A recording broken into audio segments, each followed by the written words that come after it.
Once upon a time, in the heart of Victoria Island, there lived a woman named Amora Oronquo. She was the kind of woman people stopped to stare at when she walked into a room. Not just because she was beautiful, but because she carried herself like a queen.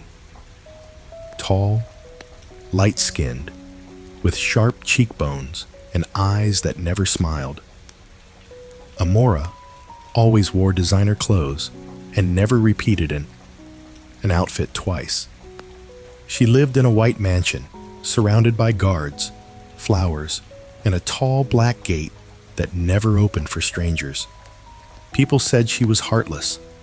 They said she had no family, no friends, no one she trusted, just money. And they were right.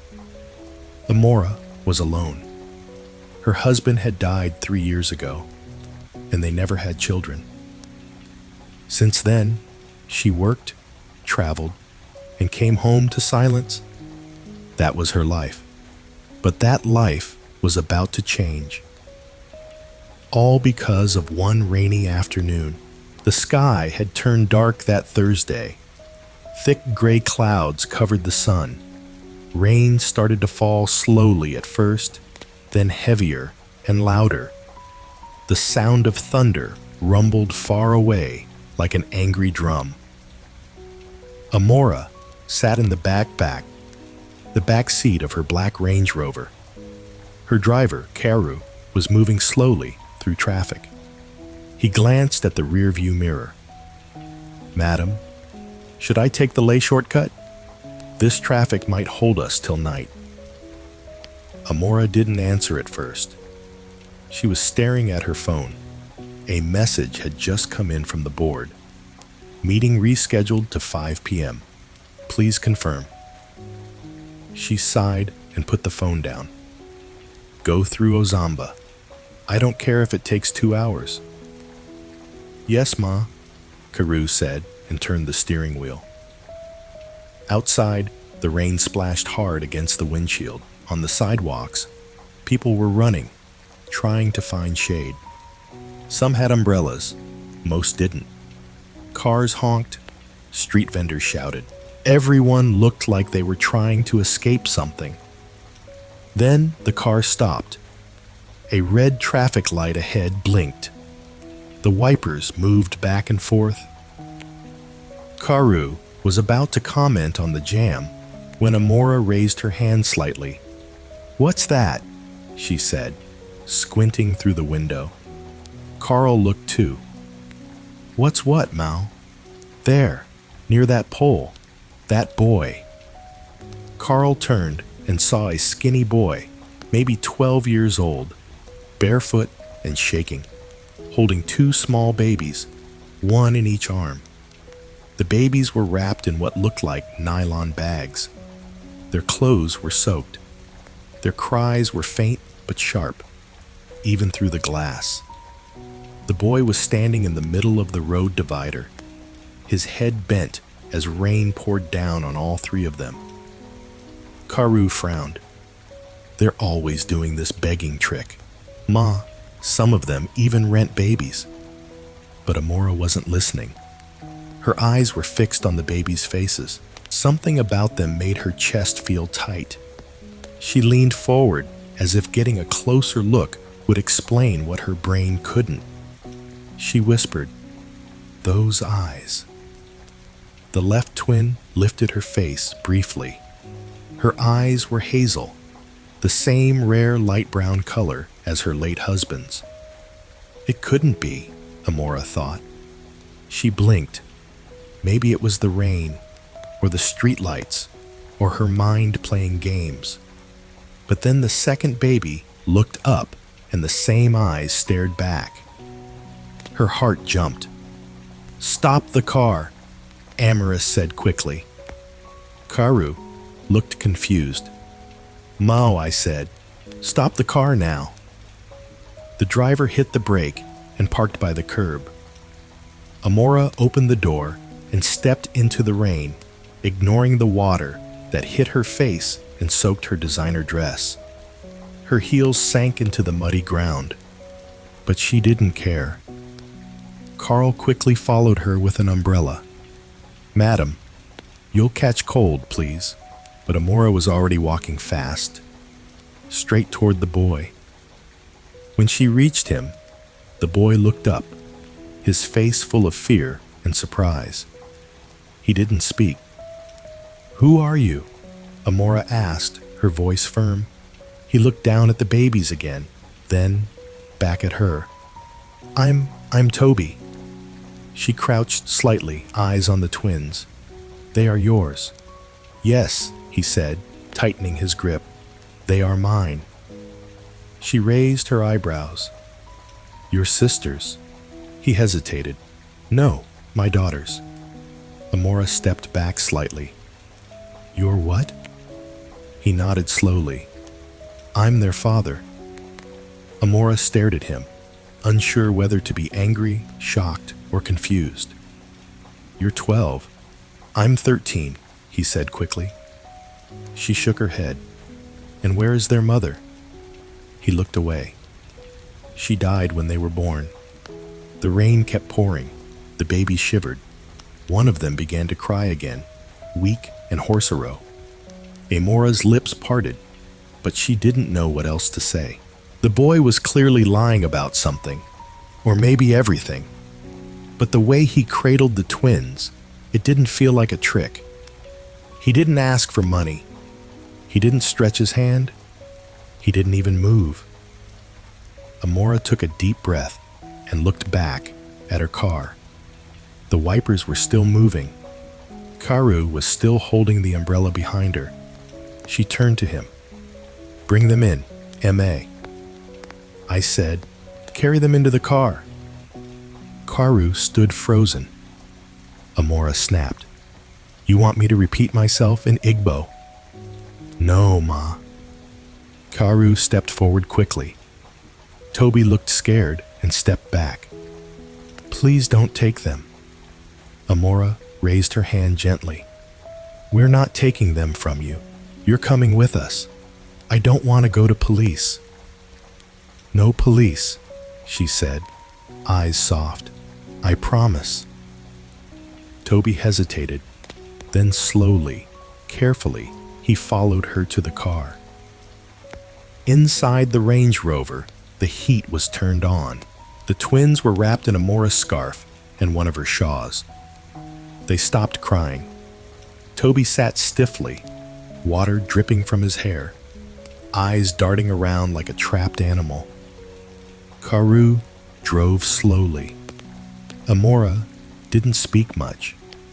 She just stared at the babies, their hazel eyes closed now, tiny chests rising and falling. She didn't know what this meant yet, but she knew one thing for sure. This was not a mistake. Something had brought her to them, and she was going to find out why. The car was quiet. Only the sound of the rain hitting the roof and the gentle hum of the air conditioner filled the space. Amora sat stiffly, her eyes glued to the two babies lying on her lap, wrapped tightly in her soft cashmere scarf. They were asleep now. Their small faces were peaceful, but their skin was cold. She could still feel how weak their bodies were when she carried them into the car. Toby sat at the edge of the back seat, his hands folded, wet clothes clinging to his thin body. His eyes kept bouncing around the car, from the expensive leather seats to the glowing dashboard lights. He looked nervous, like a child who had entered a palace he had no right to be in. Amora glanced at him, but she said nothing. She didn't know what to say. Her heart felt heavy, but her mind was moving fast, too fast. Questions kept piling up in her head, one after another. Who was this boy? Where was he from? How did he end up with twin babies in the rain? And most of all, why did they have her husband's eyes? The car turned into her estate. The long, curving driveway led to a giant white mansion surrounded by tall palm trees and a wide fence. The gate opened slowly as the security guard recognized the car. Toby's mouth dropped slightly. He stared at the big house like it was a movie. "You live here?" he finally asked, his voice quiet. Amora didn't answer. She was still staring out the window. When the car stopped at the entrance, 2 uniformed workers ran out with umbrellas. One of them opened Amora's door. Another reached to carry the babies, but she pulled back quickly. "Don't touch them," she said. The worker stepped aside, confused. Amora stepped out carefully, holding the babies to her chest. Her heels clicked against the wet tiles. Toby stepped out slowly, too. He wiped his feet on the mat like he didn't want to stain anything. Carew stood by the door, whispering something to one of the guards. The look on his face showed confusion and worry. Inside the house, the lights were warm. The smell of lemon's polish filled the air. A giant chandelier hung above the marble floor, and soft music was playing from hidden speakers. Toby stopped at the door. He looked down at his muddy feet. Amora turned around. "What is it?" He looked up. "I'm dirty." She stared at him for a second. Then she walked back and opened a nearby cabinet. She brought out a towel. "Step in," he obeyed. She handed him the towel. "Wipe your feet." He bent down quickly and did as she said. Then she called out, "Noi." A woman in a green housekeeper uniform rushed in. "Yes, madam. Get a warm bowl of water and tell Dr. Martins to come immediately." Goey nodded and ran off. Toby watched everything quietly. His eyes scanned the ceiling, the painting on the wall, the gold trimmings on the staircase. He had never seen anything like this before. Amore walked to the living room and gently placed the babies on a soft white couch. She took off her scarf and used it to dry their faces again. One of them stirred and let out a small cry. Toby ran over. "Is she okay?" he asked. Amora looked at him. "You know which one is which." He nodded. "That's Chidma. The other one is Chisholm." She blinked slowly. "Chidinma and Chisholm," she repeated, as if testing how the names sounded in her mouth. "You named them?" "Yes," he said, rubbing his hands nervously. Amora stared at the babies again. She didn't know why she brought them here. It had happened so fast. One moment she was heading to a meeting. The next she was cradling twin babies that didn't belong to her. Or maybe somehow they did. Her heart didn't want to believe it. But her eyes couldn't forget what they saw.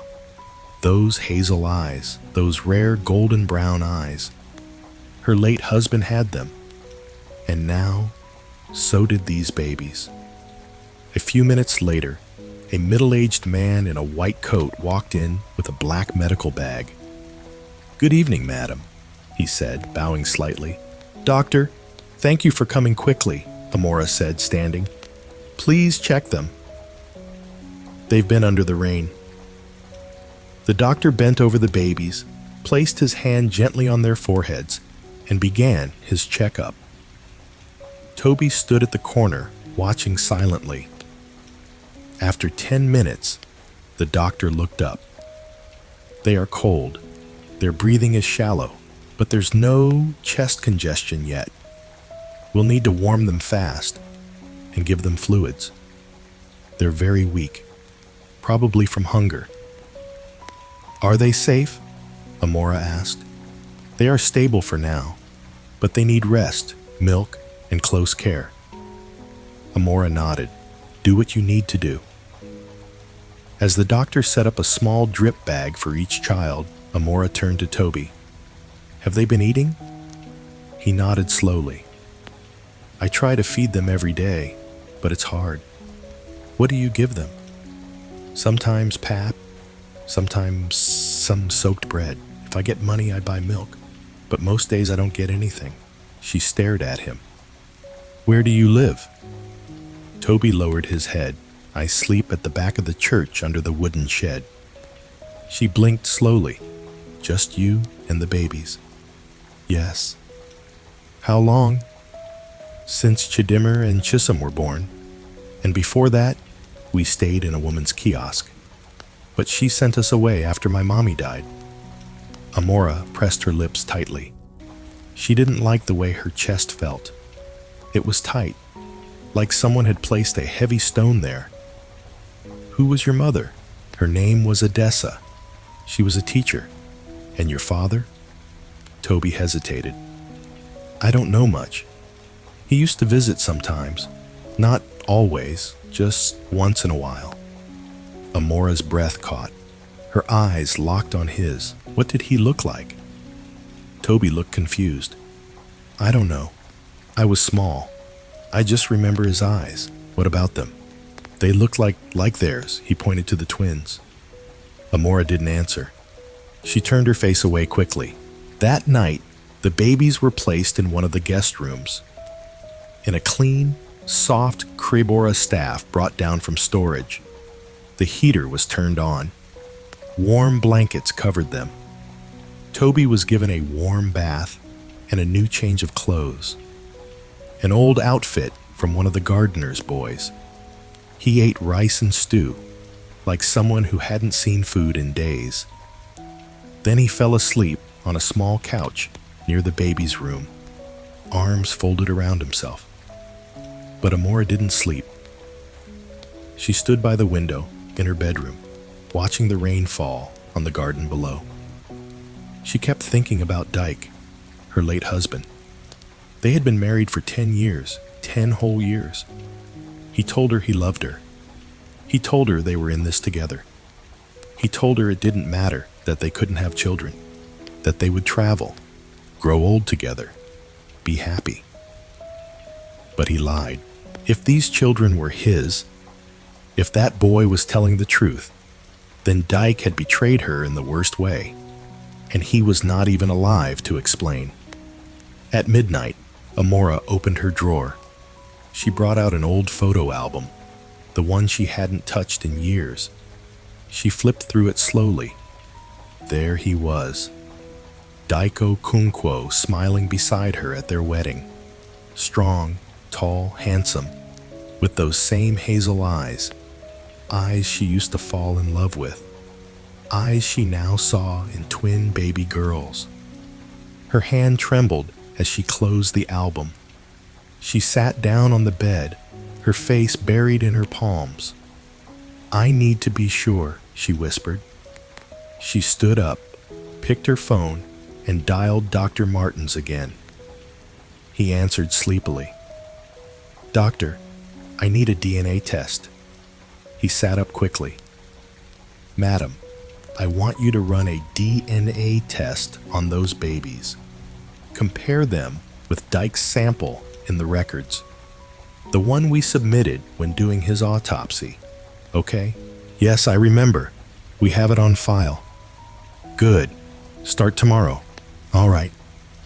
Ma, are you okay? She didn't answer that. She ended the call and stood still in the dark. She had just taken the first step, and deep down she knew the truth was coming.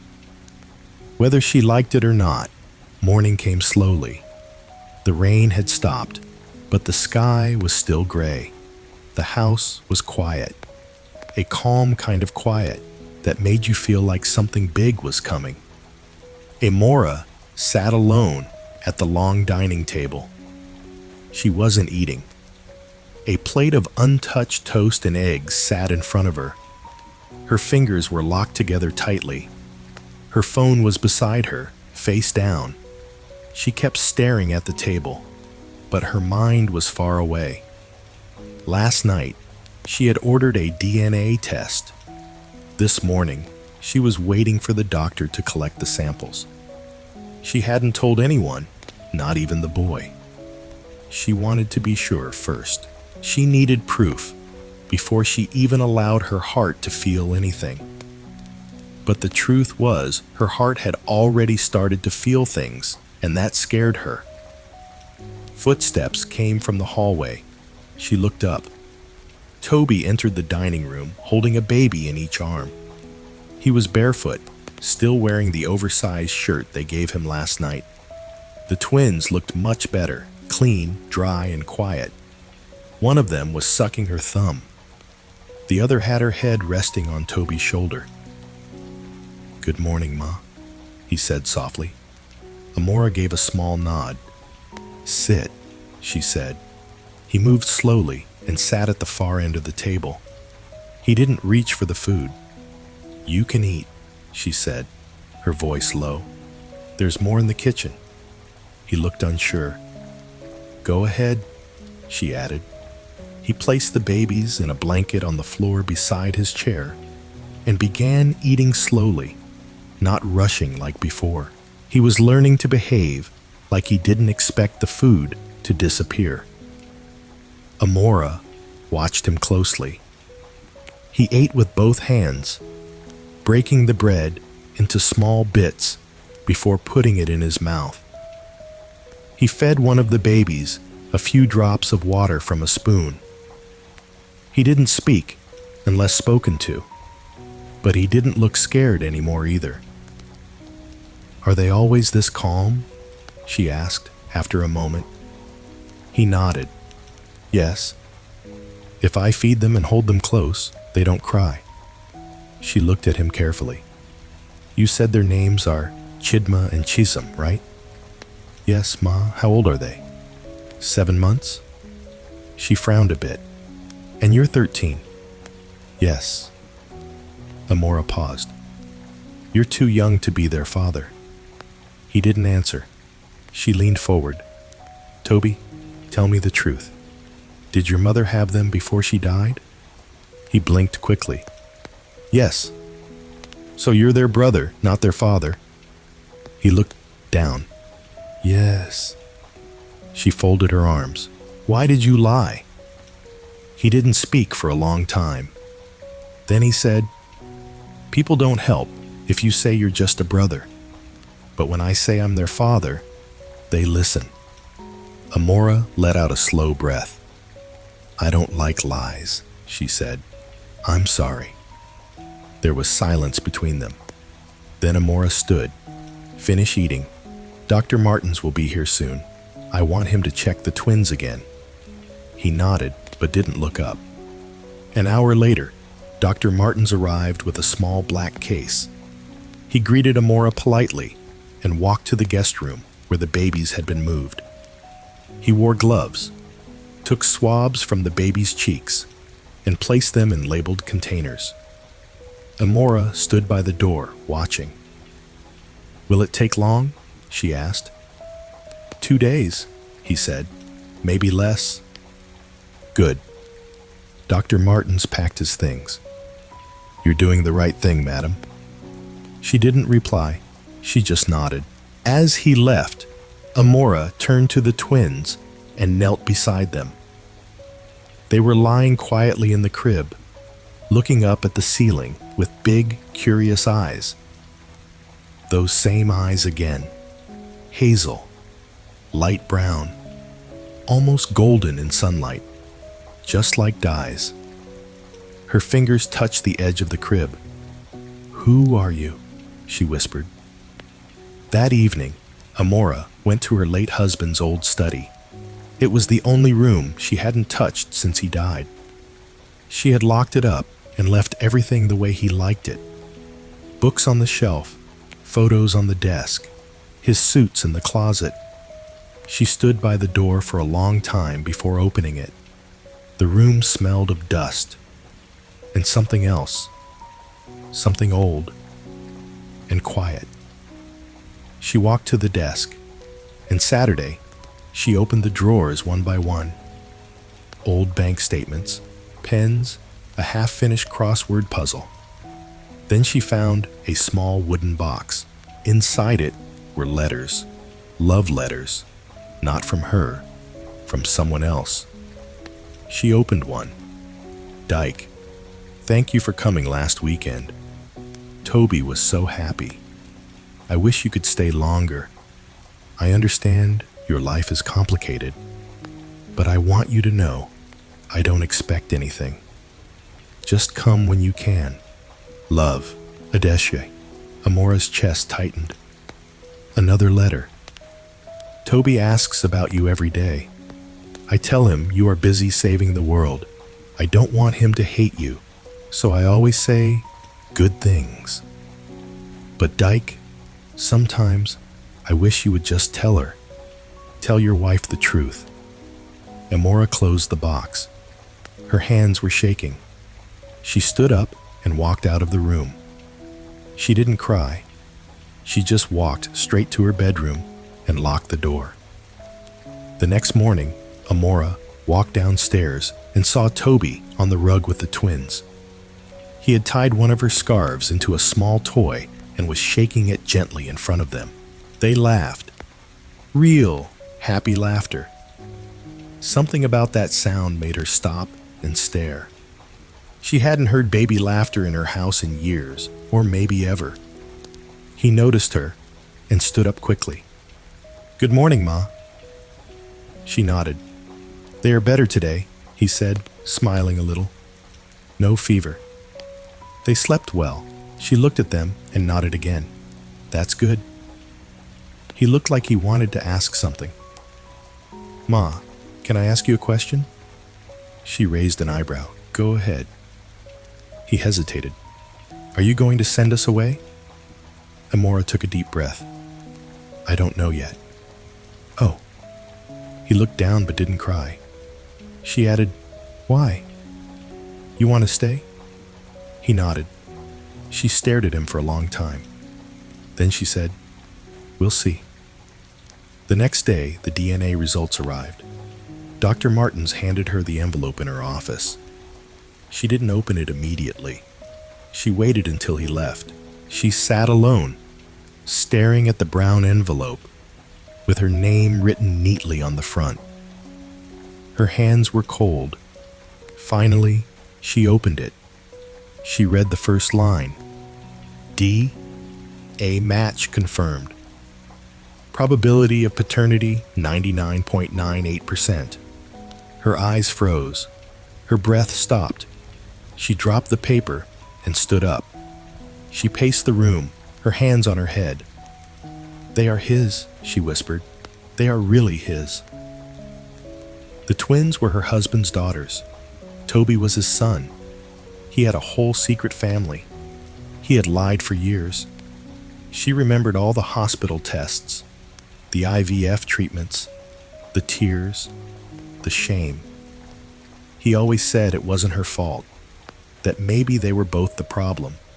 But all this time, he was the one with children outside. Tears rolled down her face. She didn't wipe them. Later that night, she sat with Toby on the couch. The babies were asleep in the crib beside them. She didn't speak at first, neither did he. Then she turned to him. Toby, he looked at her. Did you ever meet your father? He nodded slowly.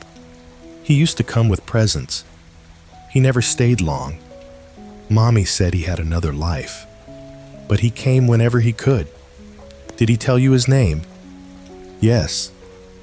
He said he was Mr. Dyke. Amora closed her eyes briefly. Do you have any pictures? Toby reached into a small plastic bag beside him and pulled out a folded photo. Amora took it with shaky fingers. It was old, slightly faded, but there he was, Dyke, standing beside a smiling woman. Toby was younger, standing between them. Her hand dropped. She looked away. Then she stood up and walked to the window. Outside, the sky was clear, but inside, a storm had started.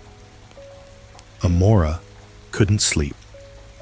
She lay in bed, staring at the ceiling, her body still, but her mind racing like a car without brakes. The DNA test was real. The babies were Dyke's children. Toby was Dyke's son. Her late husband, the same man who told her they were in everything together, had built a secret life right under her nose. Her chest hurt. But it wasn't from anger alone. It was from the betrayal, the shame, and the fact that now the truth was staring at her in the face, and she didn't know what to do with it. By morning, she had made up her mind. She needed answers, not just papers or guesses. She needed to know who Adesawa was. She wanted to know what kind of woman her husband had hidden for years. She picked up her phone and called the private investigator she had used once during a board dispute. His name was Mr. Follerin. Sharp man, quiet, fast, and expensive. The call didn't take long. "I want everything about a woman named Adesawa. She lived in Enugu. She had a son named Toby and died 2 years ago during childbirth. I want to know where she lived, where she worked, who knew her, everything." The man didn't ask questions. He only said, "You'll hear from me before the day ends." Toby spent the morning reading a storybook to the twins. Amore stood at the staircase and watched from above. She didn't know what she felt anymore. Pity? No. It was deeper than that. Anger? Maybe. But it was mixed with guilt. She kept remembering the nights she cried herself to sleep, thinking she was the one who couldn't carry a child. And Dyke, he had children all along. He looked her in the eyes every day and said they were a team. She blinked slowly and turned away. Later that afternoon, Follerin called back. Her full name was Adessa Yume. He said she taught at St. Luke's Primary School in Enugu. Very respected, very quiet. She never married, stayed in a one-room apartment behind the school. According to neighbors, she only had one visitor now and then, a man with a big car. She never mentioned his name, but some people said he came from Lagos. Amora gripped the phone tightly. Follerin continued. She died in a small clinic, gave birth to twins. One of the nurses confirmed it was a complicated delivery. She passed the same night. What about the boy, Toby? He stayed with a neighbor for a while, then disappeared. The neighbor said he refused to go to the orphanage, said he'd take care of his sisters himself. Amora closed her eyes. She imagined it now. A boy, barely 12, standing outside in the rain with newborn babies and no one to help him. She whispered, "Did she ever try to contact me?" "No record of that, madam." "Did she ever ask Dyke to tell me?" There was a short pause. One of the letters she wrote, I got a copy from the neighbor who found it in her box, said, "Tell your wife the truth, Dyke. It's time. That's all." Amora swallowed hard. "Send everything to my email." "Yes, Ma." She ended the call and sat quietly on the edge of the bed. So, it was true. Adesawa wasn't just some random woman. She was a real person. Someone who lived a quiet life, raised a child alone, and died bringing 2 others into the world. And Dyke, he gave her money, visited once in a while, and left her to face the world alone. That evening, Amora found Toby in the garden. He was trying to rock one of the twins to sleep. The other one was chewing on a plastic toy. "Can we talk?" Amora said. He stood up quickly. "Yes, Ma." She sat on the garden bench and tapped the space beside her. Saturday, I found out more about your mother today." He looked at her with wide eyes. "She was a good woman," Amora continued. "A teacher, quiet, honest. She didn't chase after money. She took care of you with little, and she never tried to break my marriage." Toby looked down. "She loved you," Amora said, "and your sisters, she did her best." He didn't reply. Then slowly he said, "She used to say we had a big family somewhere, but I didn't understand. She said, when we grow up, the truth will come to us." Amora nodded. "It has." He looked at her. "You're my stepmom." She paused, surprised by the word. "Yes, I guess I am." He looked at the grass. "I'm sorry." "For what?" "For everything." She frowned. "You didn't do anything wrong." He looked up. "You're crying." Amora quickly wiped her cheek. "I'm not," she said. He smiled a little. "I just wanted to keep them safe," he said quietly. "That's why I kept moving. I begged for food. I washed cars. I slept in churches. I did everything I could." "I know," she said. "You're brave." "No." He shook his head. "I was scared every night." Amora felt her throat tighten. "But I didn't want them to suffer," he added. She looked at the baby in his arms. Chisum yawned, her small mouth wide open. Her tiny hand rested on Toby's shoulder. Amora placed her hand gently on the baby's back. "You won't suffer anymore," she said. Later that night, Amora stood in front of her mirror. She looked at herself. For years, she had lived like a statue, strong, polished, cold. But now, she felt like her chest had cracked open. She remembered how she used to pray for a child, how she blamed herself for being empty. She had even thought of adoption once. But Dyke said, "No child we didn't make will feel like ours." Now here she was, in a house full of children, Dyke made with someone else. And the painful truth, they already felt like hers. The next morning, Amora went into the twins' room and found Toby already awake, changing their clothes. "You're always up early," she said. "I don't sleep much. I can tell." She sat on the bed and watched him button Chidima's shirt. "Toby," she said, "how would you feel if I made sure you never had to sleep under the rain again?" He looked at her, confused. "You mean stay here forever?" "Not just stay," she said. "Live here. Go to school. Be safe. Let them grow here too." He blinked. You want us to live here?" "If you want to." He didn't reply. Then suddenly, he burst into tears. He cried like a boy who had been holding it in for years. He dropped on his knees and covered his face. Amora didn't move for a few seconds. Then she got up, walked over, and knelt beside him. She pulled him close and let him cry. "You're not alone anymore," she whispered. "I promise." The news didn't stay quiet for long.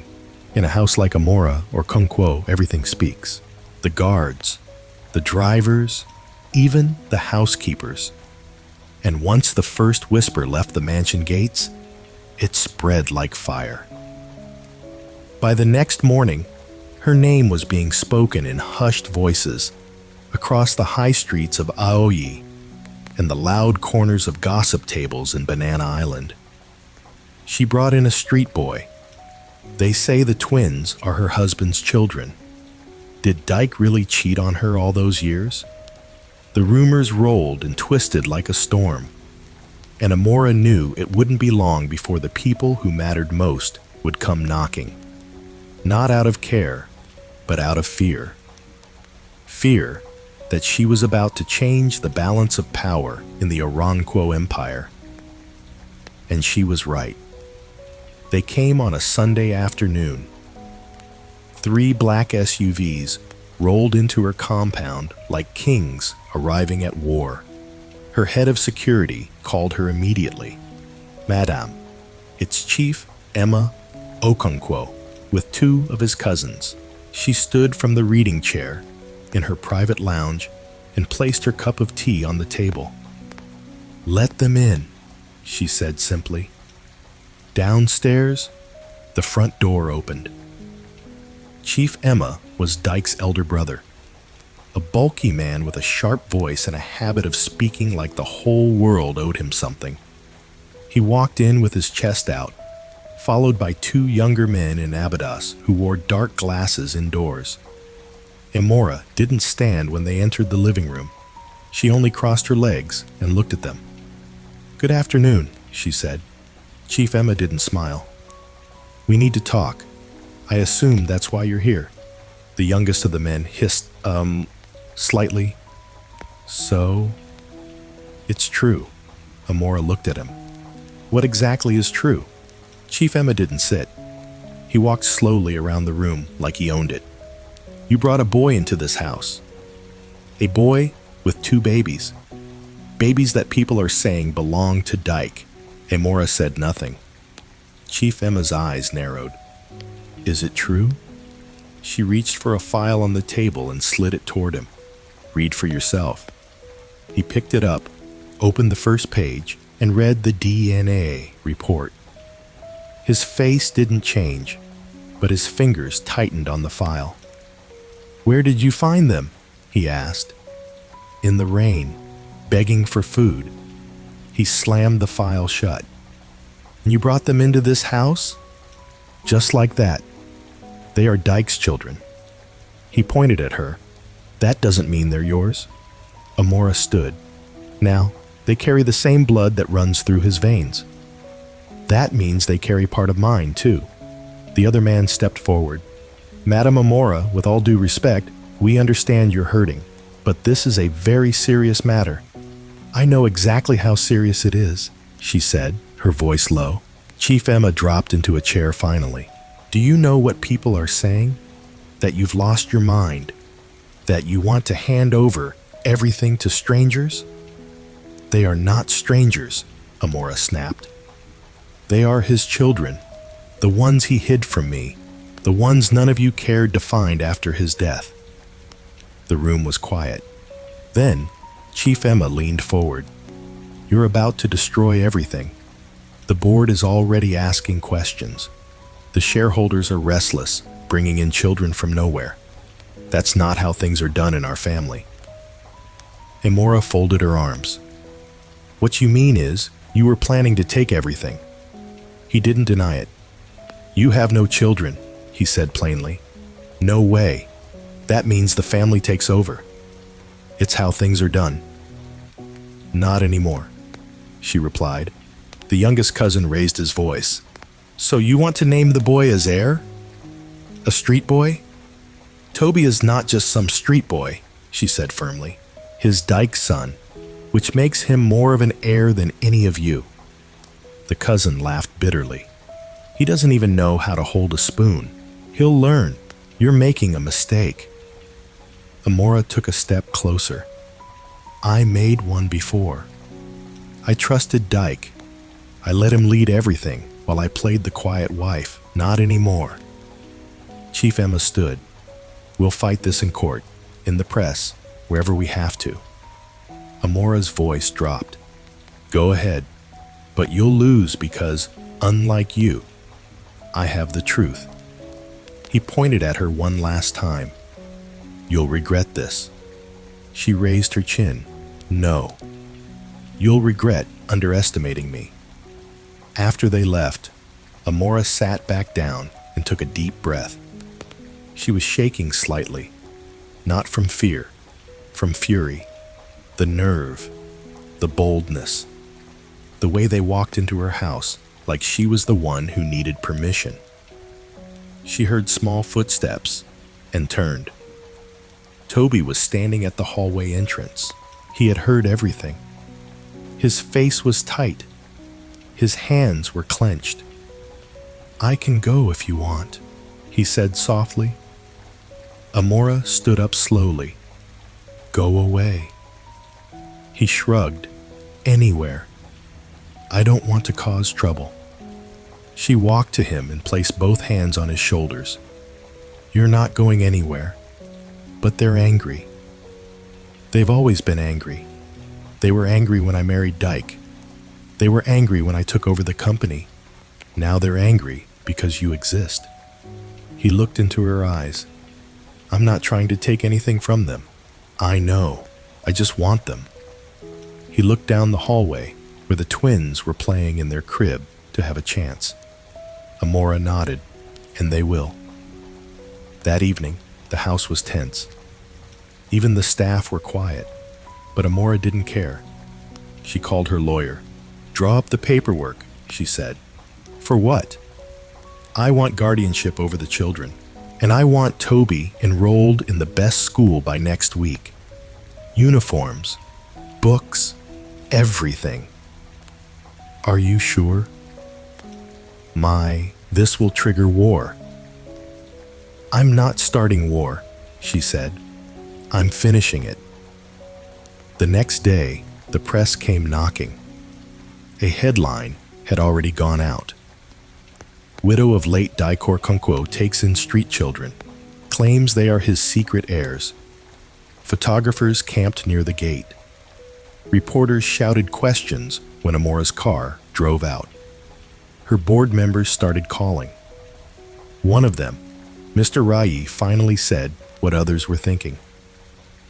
"Madam, this will affect the company. How investors are nervous. The media won't let it go. Maybe it's best you take a break.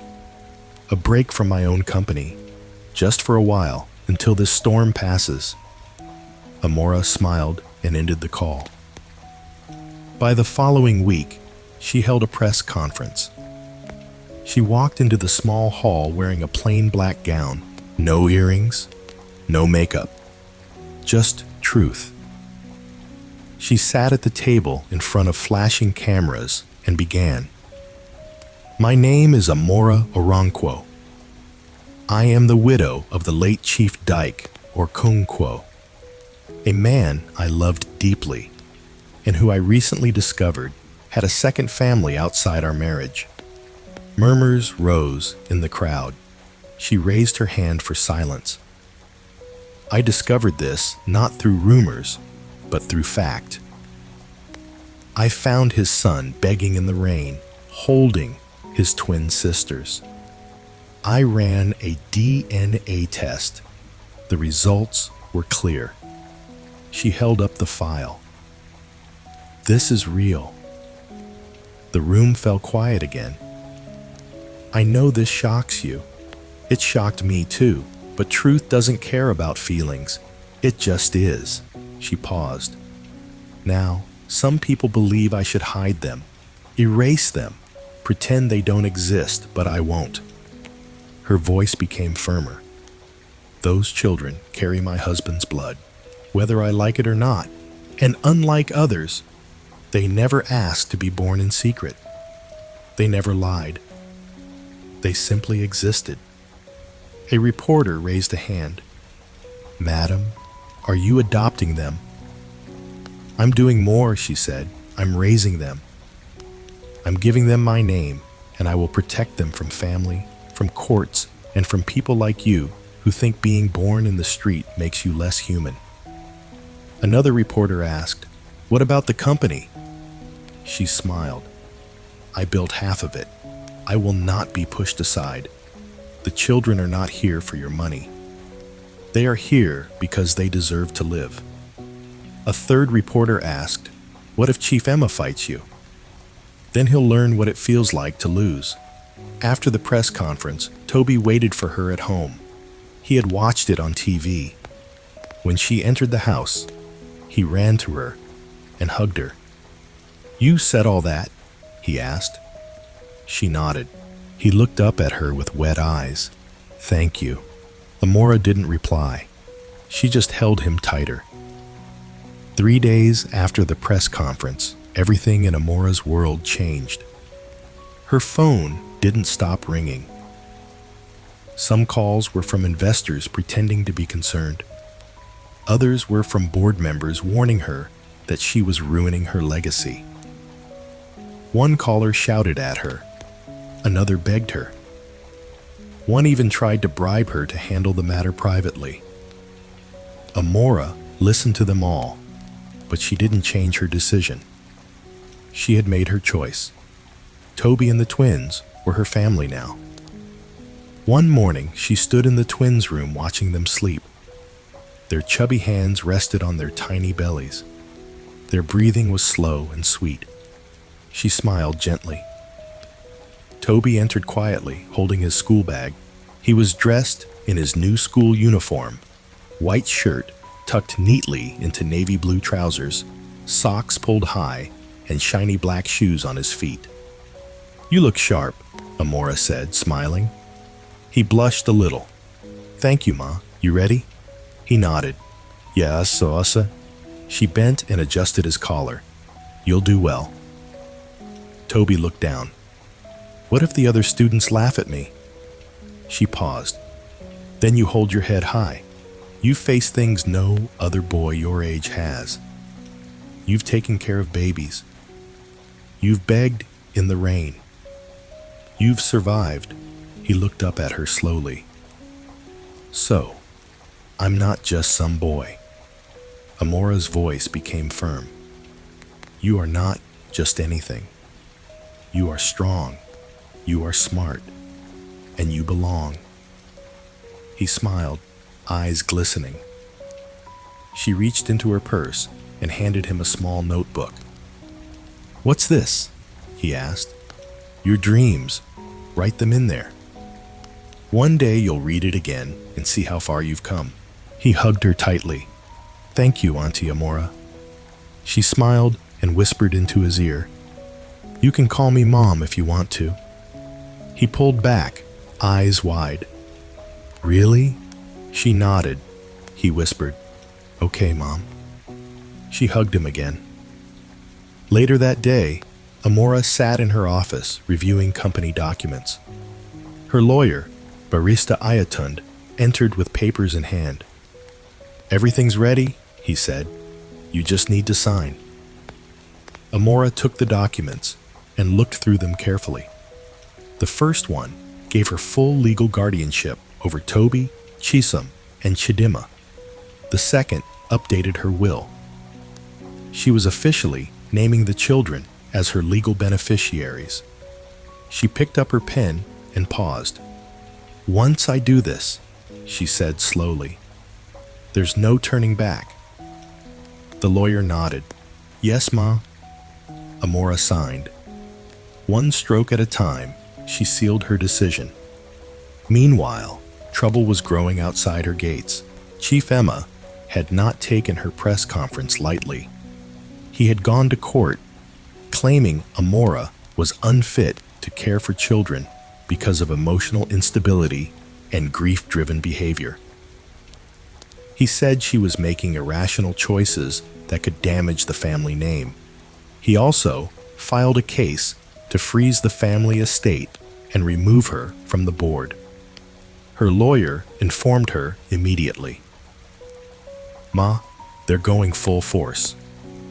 Amora didn't flinch. "Then, so will we." That night, she walked into the baby's room and found the nurse giving Chidima her bath. Toby was nearby, folding tiny clothes and humming a song. He looked up when he saw her. "You're back." She nodded and walked over. "I signed the papers today." His face turned curious. "What papers?" "You're mine now," she said softly. "All of you." He froze. "You mean you adopted us?" She smiled. "Yes." He ran into her arms. This time, he didn't cry. He just held on tightly. "You're not going back to the street," she whispered, "ever again." The next morning, the real storm began. Amora's name was all over the news again. Court battle over billions, Dyke's widow, and secret children caught in legal fire.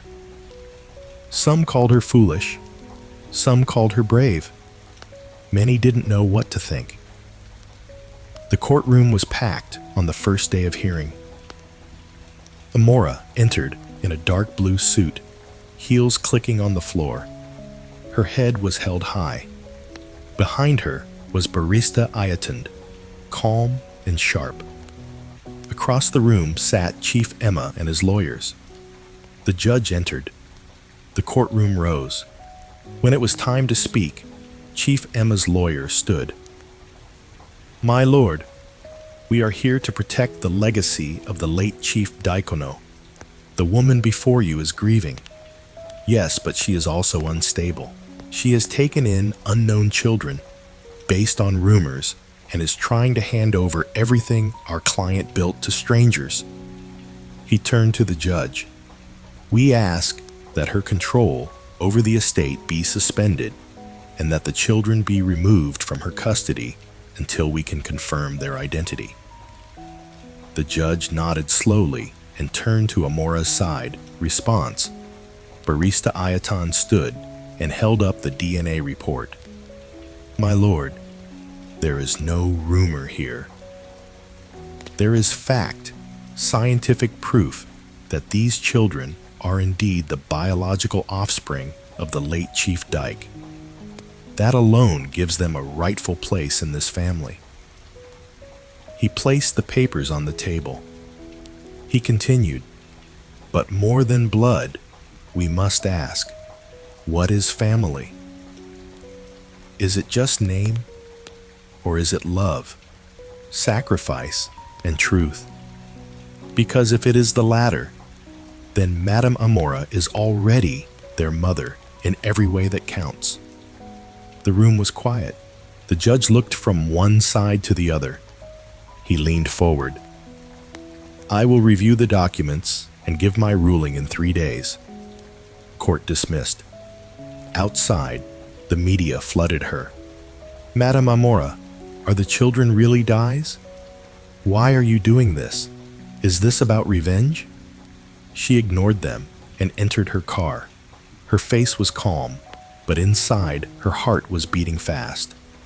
She had shown the world the truth. Now, she just had to wait and see if the world cared about truth at all. Back at the mansion, Toby met her at the door.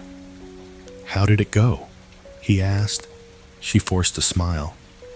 "We'll know soon." He looked worried. "If they take us away." "They won't," she said firmly. "But if they do," she placed her hands on his shoulders. "Toby, look at me." He looked up. "No one is taking you. You hear me?" He nodded, but she saw the fear in his eyes, and that broke her more than any courtroom ever could. 3 days later, the ruling came in. The judge's voice was clear as he read.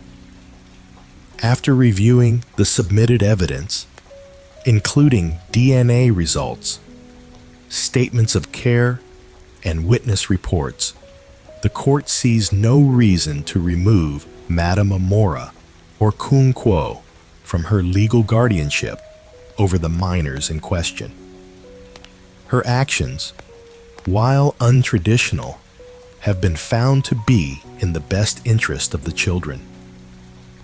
Amora's breath court, the judge continued. Furthermore, the estate remains under her control, and the board shall respect the late chief's family rights as they now stand. Case closed. There was silence. Then Emma's lawyer stood angrily. "We will appeal." The judge replied, "You are free to try, but the court has spoken." Amora stood quietly. She turned to Emma. "Now what?" He scowled. "You think this is over?" She smiled. "No, but it's my turn to win." Outside the courtroom, reporters followed her again. She stopped this time. "I didn't fight for power," she said. "I fought for 3 children who were forgotten. One of them saved their lives. Now, I will spend the rest of mine saving his." She walked past the cameras. That night, she came home and found Toby waiting. His face told her everything. You heard? He nodded. You won. She sat beside him. No, she said. We won.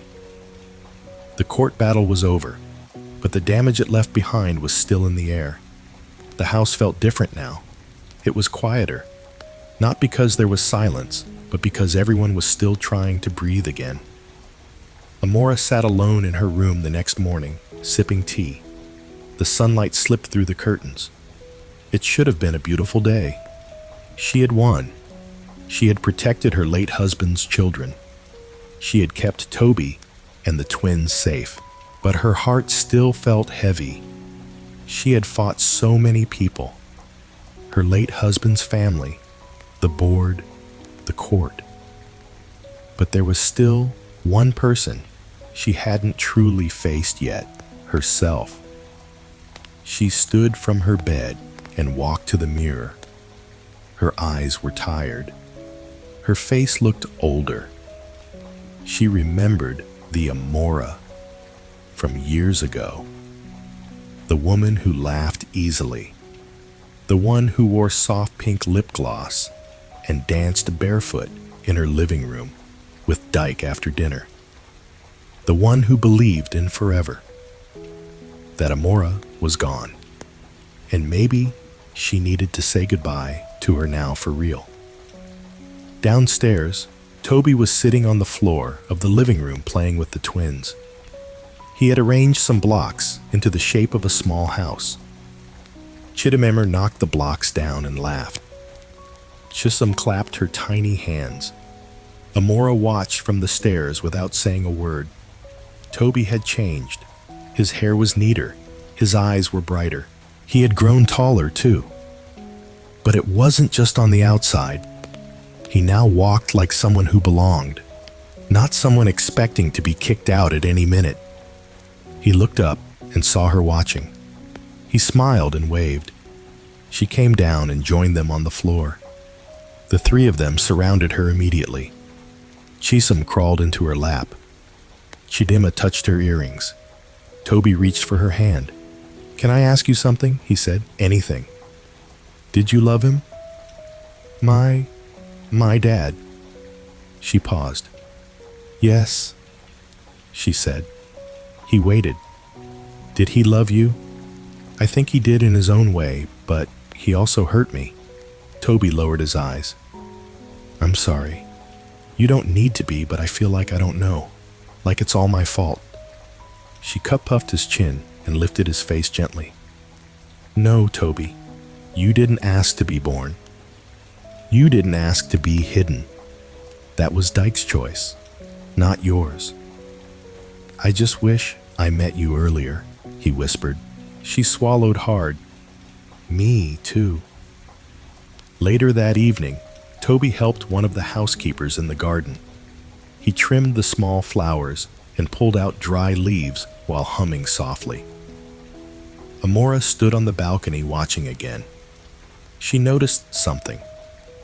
Even though he was smiling and helping, there was still something on his mind, something he was carrying around quietly. So after dinner, she called him into her office. Toby, she said, I want to talk. He sat down across from her, hugging a throw pillow like he always did when he was nervous. Tell me what's really going on in your heart. He looked up confused. What do you mean? You've been quiet since the court ruling. Happy but quiet. He shrugged. I don't know how to be here sometimes. She listened carefully. Everyone is kind to me, but I feel like I don't know the rules. What rules? He looked down, like how to sit, how to eat, how to talk in front of rich people, how to use a napkin, how not to say yes, ma, too much. Amora smiled a little.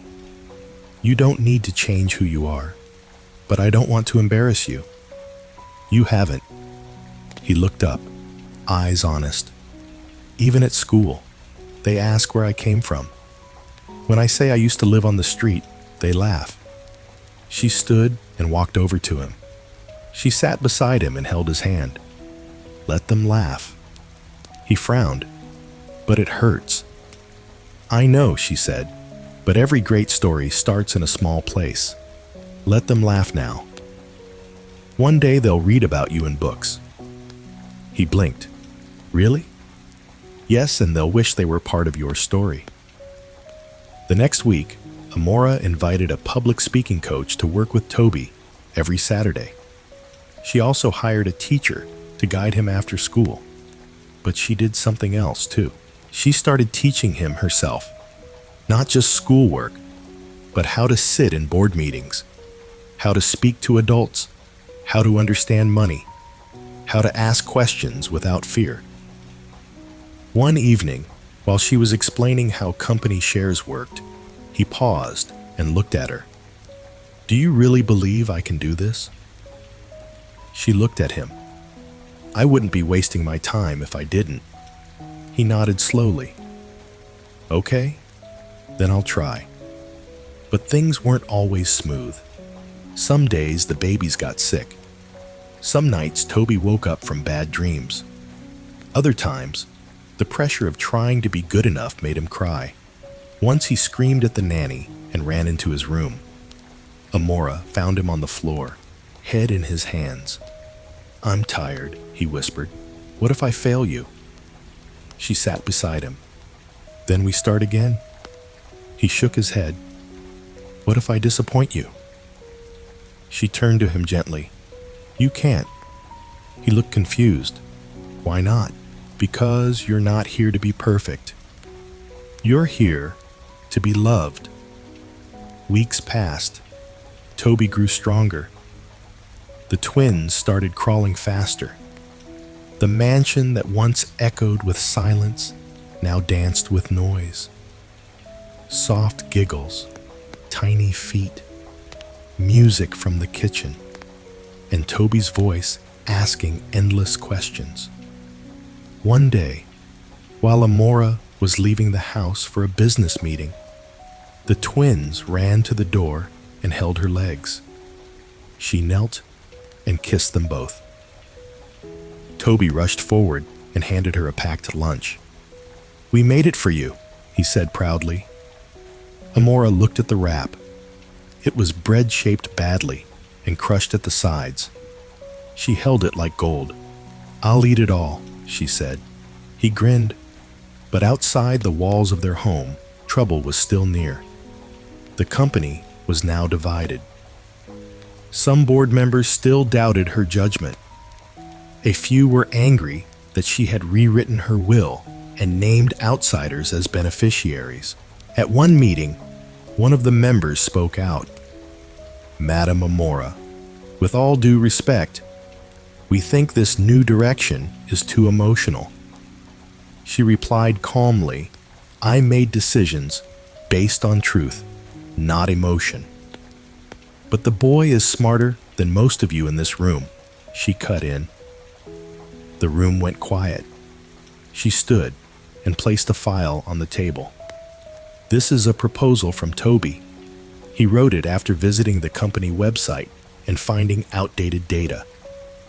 If a 13-year-old can find your mistakes, maybe you're the emotional ones. Back at home, Toby practiced piano in the evenings. Amora hired a soft-spoken music teacher. Toby picked it up fast. Amora watched one night as his fingers moved slowly across the keys. You're gifted, she said. He smiled, nervous. I'm just trying. No, you're rising. But one night, something unexpected happened. Around 2 a.m., Amora woke up with a bad feeling. She rushed to the twins' room and found Chisholm burning with fever. The nanny was panicking. Amora didn't waste time. She bundled the twins into the car and called Toby. Get in. We're going to the hospital. Toby didn't argue. They reached the hospital in 20 minutes.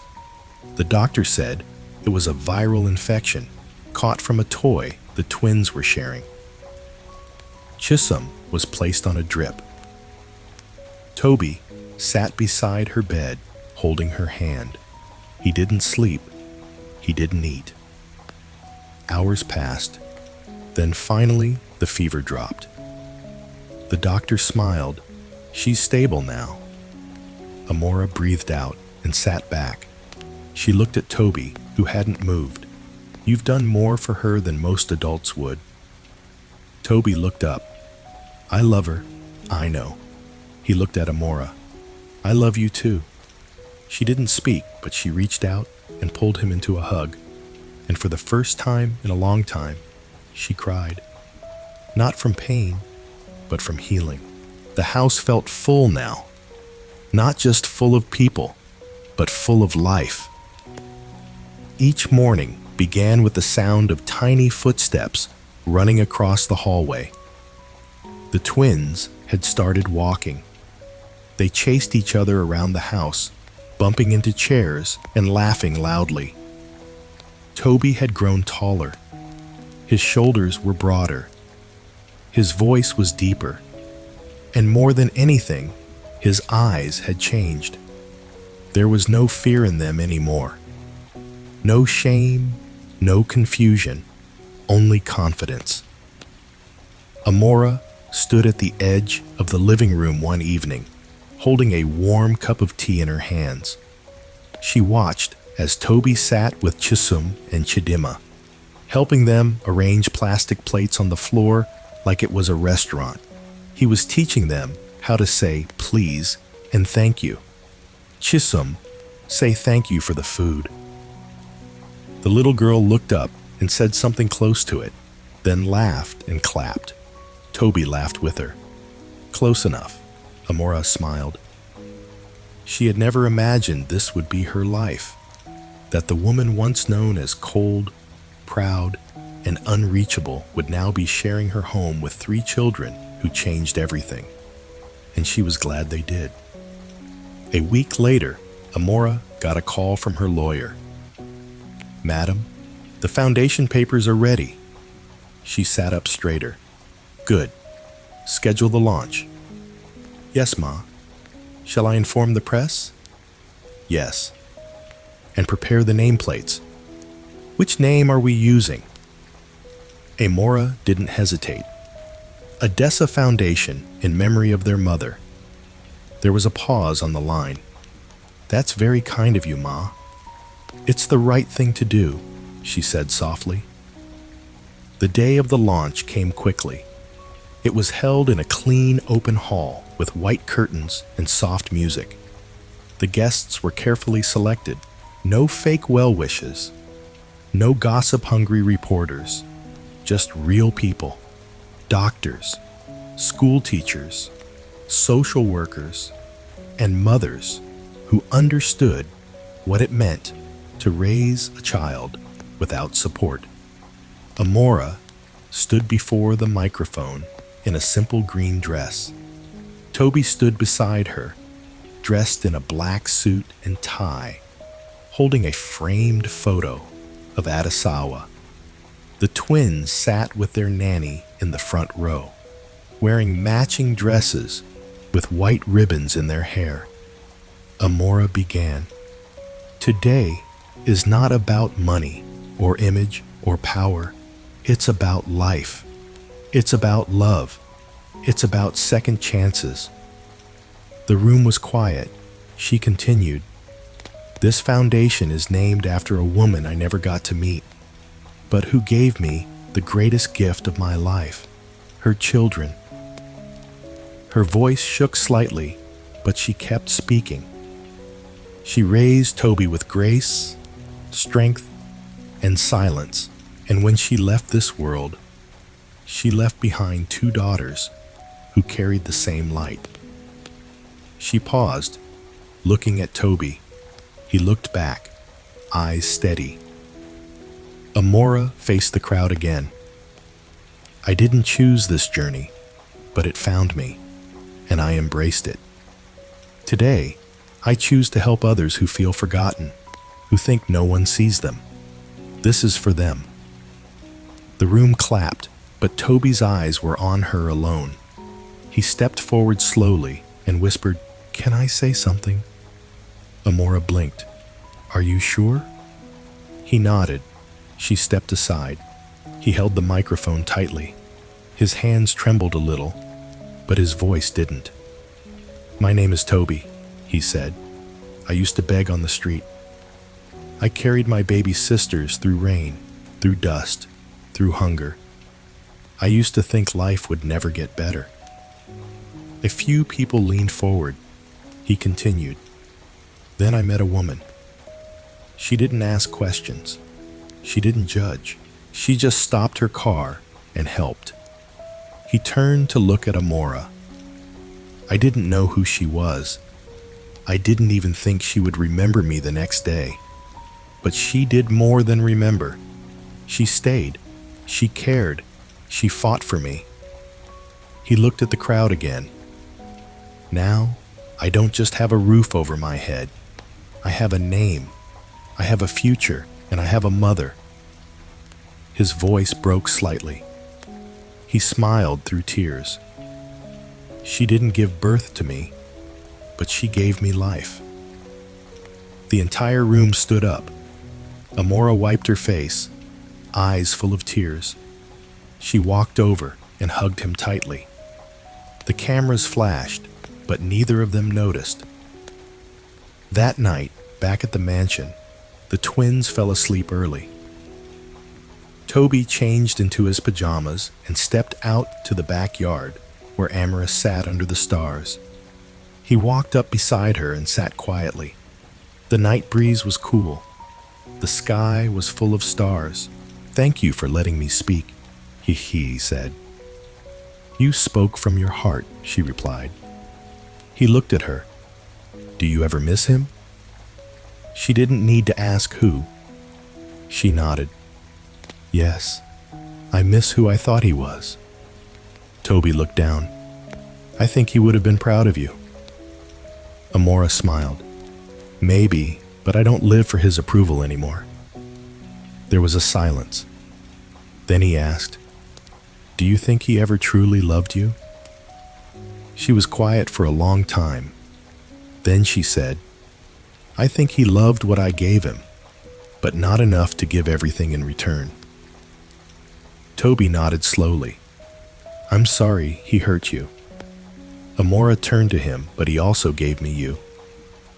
So maybe the pain led to something beautiful." He smiled. Then he asked a question he had never asked before. "Why did you stop that day?" "What day?"